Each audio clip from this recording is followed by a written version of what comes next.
Okay, guys, welcome. Today we're going to talk about the addition and subtraction formulas for the cosine, sine, and tangent. So let's go ahead and we'll get started. So the first one that we'll talk about is the addition formula for cosine. So this, again, the whole purpose of all these addition and subtraction formulas will allow us to get some angles that we may not be able to get an exact expression for right away through trig. But what we can use for, angles that are like a sum or a difference of two angles that we know, okay? So if the first one that we'll look at is if I want the cosine of the sum of two angles, then I take the cosines of each of the angles, multiply them together, and I subtract the sines of the angles and multiply them together, okay? So let's go ahead and look at an example of that. So we want to find an exact expression for cosine of 75 degrees. Now the strategy here is that you want to think of 75 degrees as the sum of two angles that you can easily get through your right triangle trig, right? So there's a couple different ways you could break this up. You can think of this as cosine of 60 degrees plus 15 degrees, or you can think of it, of course, as cosine of 45 plus 30 degrees. Now, of course, you could get 15 degrees by using one of the half angle formulas, but this one we can get much quicker. So that's the way that we'll want to think of it. So again, if I want the cosine of a sum of angles, I know that that's cosine of u times cosine of v minus the sines of each of the angles. So sine u times sine v. So in this case, if I want the cosine of 75 degrees, which we said that we'd express as cosine of 45 degrees plus 30 degrees, well, this is going to be equal to cosine of 45 times cosine of 30 minus sine of 45 times sine 30. So now it's just a matter of filling in each of these angles and then simplifying, right? So we know that the cosine of 45 degrees is square root of 2 over 2, and the cosine of 30 degrees is square root of 3 over 2. Right? And then sine of 45 is also square root of 2 over 2, and sine of 30 is 1/2. So if we combine these two, so the first pair will give us a square root of 6 over 4, and the second pair will give us a minus square root of 2 over 4. So then, of course, we can combine these two, and we can say this is a square root of 6 minus square root of 2 over a 4. All right. Now, this is totally an acceptable answer. If you really wanted to try and factor this, you could think of square root of 6 as square root of 3 times square root of 2 minus square root of 2 over 4. And then you could have factored out a square root of 2 and then have a square root of 3 minus 1. All right, so that's just another representation of the answer, but this is, again, totally acceptable as an answer. All right, but the idea is that now we have an exact expression for this cosine of 75 degrees, right? So these are all cosine of 75 degrees. All right, so that's using the cosine sum formula. Now, the difference for cosine, the cosine of the difference of two angles, we can show this using the sum formula, right?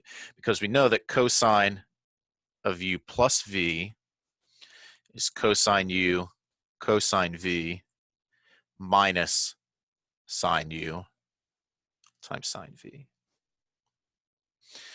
Now, if we think of this as a cosine of u plus a negative v, and we think of it as the sum still, then this is cosine of u times cosine of negative v minus sine of u times sine of negative v. Now here you use your identities for sine and cosine of a negative angle, your cosine would just stay the same, right? The negative, since cosine is even, the negative is irrelevant. But in the sine, the negative comes out. So this changes this to a plus. So then this would be sine u times sine v. Right? So you can use the sum formula to show the difference formula. All right, but let's take a look here. So let's find an exact expression for cosine of 15 using this idea. So now for cosine of 15, you could use the half angle formula, but if we want to think of it as the difference of two angles, we could do something like 45 degrees minus 30 degrees, right? And that would give us 15. So now using our formula, this is cosine 45 times cosine 30, and then plus sine 45 sine 30. All right, so now when we fill in, this is square root of 2 over 2 times square root of 3 over 2, sorry. Let me erase that. Square root of 3 over 2. And then plus sine of 45, which is a square root of 2 over 2, times sine of 30, which is 1/2. Right? So we're actually going to get the same answer before, except now we have a plus, right? Because this will be square root of 6 plus square root of 2 over 4, which again, if you want, you could also say this is square root of 2 times the square root of 3, now plus 1 over 4. All right, but either one of these would work.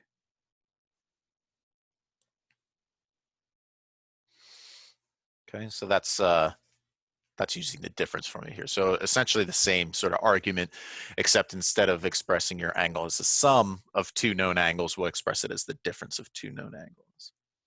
Okay. Now, the addition and subtraction formulas for sine sort of look similar, but they're a little bit different. And you can, of course, show this with some various identities, but for time's sake, we'll just sort of accept these as fact.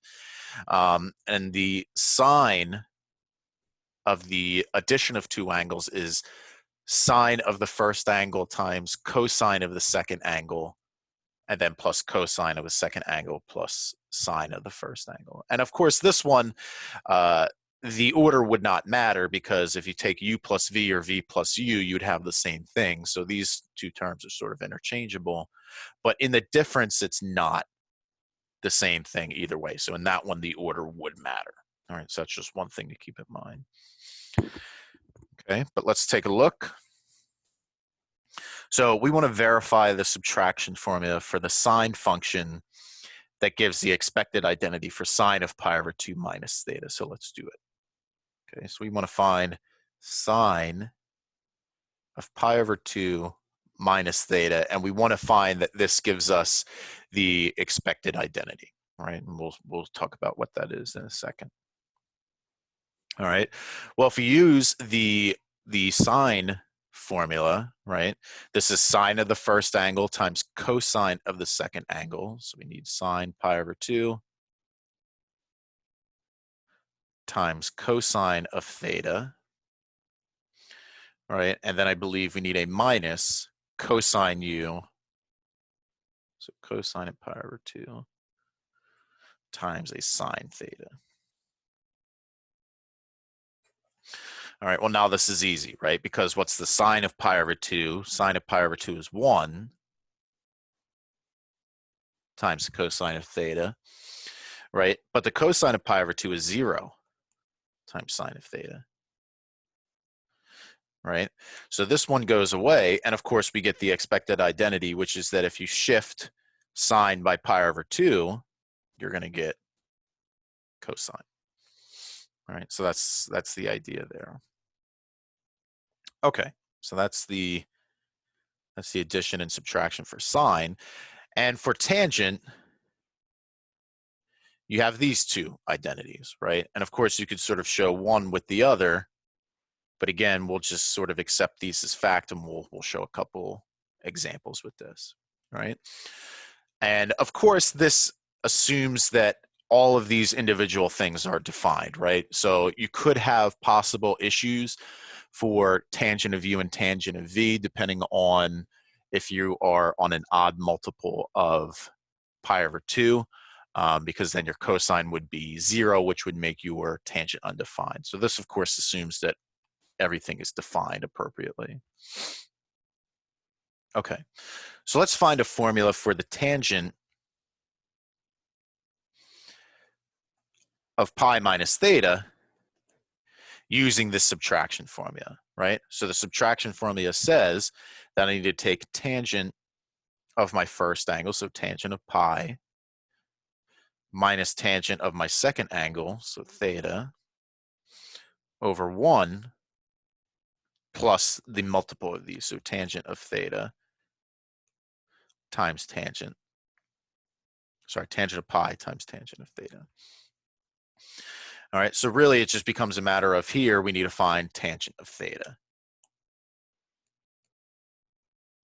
Or sorry, tangent of pi, I keep saying that. Well, tangent of pi is sine pi over cosine of pi. And of course, this is a 0 over a negative 1, which is 0. So now I can go to my equation. And if we plug in 0, I'm going to get 0 minus a tangent of theta over 1 plus 0 times tangent of theta. So I'm just going to get that this is negative tangent. All right. And of course, this makes sense because if I take tangent and I subtract, if sort of shift it over by pi, and right, and then if I shift it by pi, then I'm going to get the negative tangent, right? So that's what we should expect to happen. Okay. So let's look at another example. And here we'll show that the cosine of u times cosine of v is cosine of u plus v plus cosine of u minus v, all divided by 2. So it's just sort of one more cool example. Now, let's think about what are cosine of u plus v and cosine of u minus v are. Well, cosine of u plus v is cosine u times cosine v minus sine u times sine v. Right? And our cosine of u minus v is cosine u times cosine v plus sine of u times sine of v. But now if I add both sides of these equations, on the left I'm going to get cosine of u plus v plus cosine of u minus v. And on the right side, my sines are going to cancel out. So I'm going to get 2 cosine u's times cosine v. And of course, all that I need to do now is if I divide both sides by 2, I'm going to get that cosine of u plus v plus cosine of u minus v divided by 2 does give me cosine of u times cosine of v, which is what we wanted to show. All right, so that's sort of an interesting identity there as well. All right, but that concludes this video on the addition and subtraction formulas for the 3 trig functions. I hope you enjoyed, and I will see you next time.